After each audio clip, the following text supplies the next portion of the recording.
It's fitting, I think, that this is the first debate because it is, in an important way, a predicate to the others.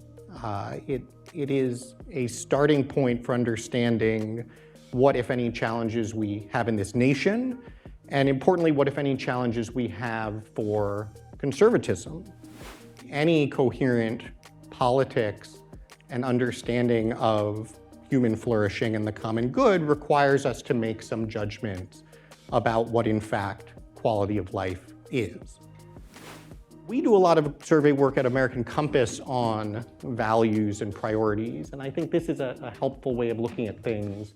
Apologies, it's a confusing chart, but we essentially provided different dichotomies. For instance, how much value do you place on consumerism versus productivity on the left side, on rootedness versus mobility on the right side, and ask people where they think America's priorities are today and where you would ideally like to see America's priorities.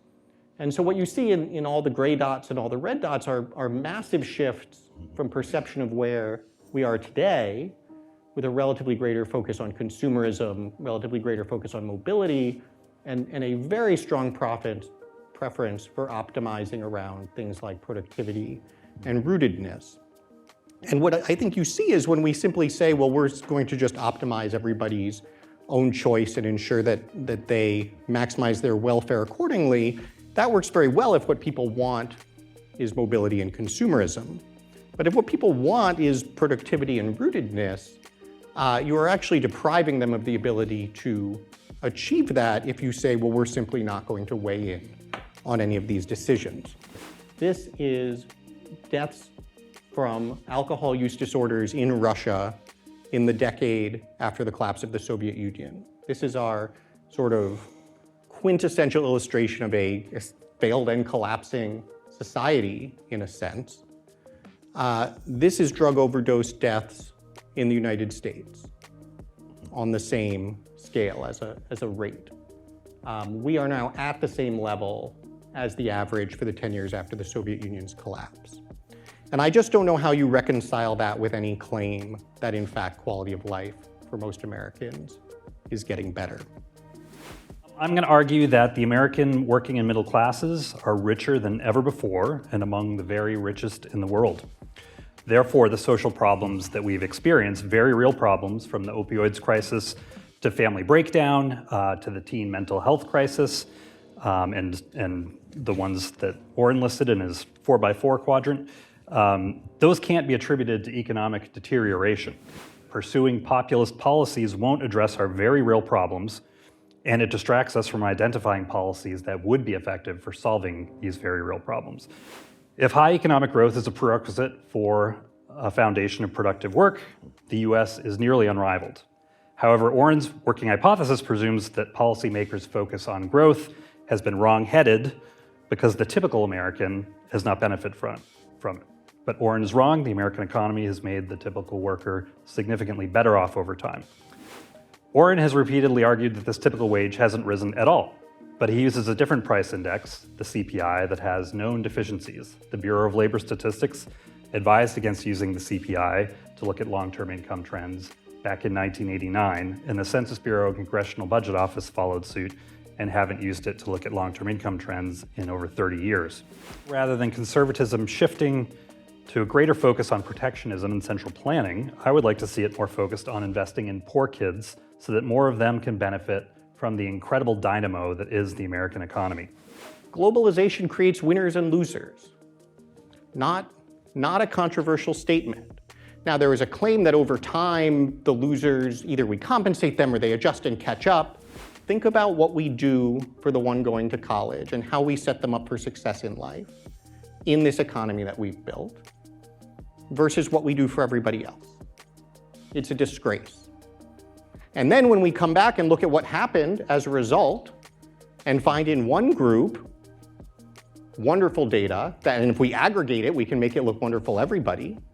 And then we look in the other group and we find on every single indicator decline, so much that we're not even having a debate about whether or not quality of life has declined for most people. So I maintain that economically the story is still much better than we think all the way up and down the income distribution for folks. Now, that doesn't mean that we shouldn't care about the disparities that Oren showed from coming apart that have to do with connection, with loneliness, with happiness, with family stability. These are all things that I'm very concerned about. Contrary, unlike the economic story that I told, which I'll defend up and down, has been like pretty amazing. The social story in the United States and in other rich countries has been up and down in one direction, which is worrisome. So we have a real problem there. But if we try to address that problem through policies like tariffs or industrial policy or regulating the banks, policies that American Compass has really been pushing the last few years, as the National Conservatives in general have been pushing, I got news for you. Like, because the diagnosis of what caused these problems is way off the mark, pursuing these things is not going to solve the problems that we're both concerned about. And they may make the economic challenges worse. I think in many ways the quality of life is lousy. I would like to see policy do something about it. I think people go to the economic explanation because we kind of think we know what to do about economic problems, right? Whether you think it's tariffs or whether you think it's raising taxes or cutting welfare benefits or whatever your perspective is, we kind of have ideas about what to do about economic problems. We don't have a lot of great ideas about what to do about social problems, and so people don't like to think about that. When we're thinking about what has happened in the economy, a huge part of the explanation has to be, relatively speaking, what has happened to the typical or median job as compared to what has happened to the sort of upper middle class level of affluence that tends to define our social norms. That most of the productivity growth has been among the higher income segments of the workforce. And that has therefore created a situation where the typical job for the less educated, lower income worker has simply failed to keep up with what is needed to deliver middle class security. You simply have a fundamentally broken labor market that does not equip people with skills to succeed in these kinds of roles, again, entirely in the non-college world where we've just failed to give it any attention at all. People do have these asymmetries about what they see in the world in terms of inflation.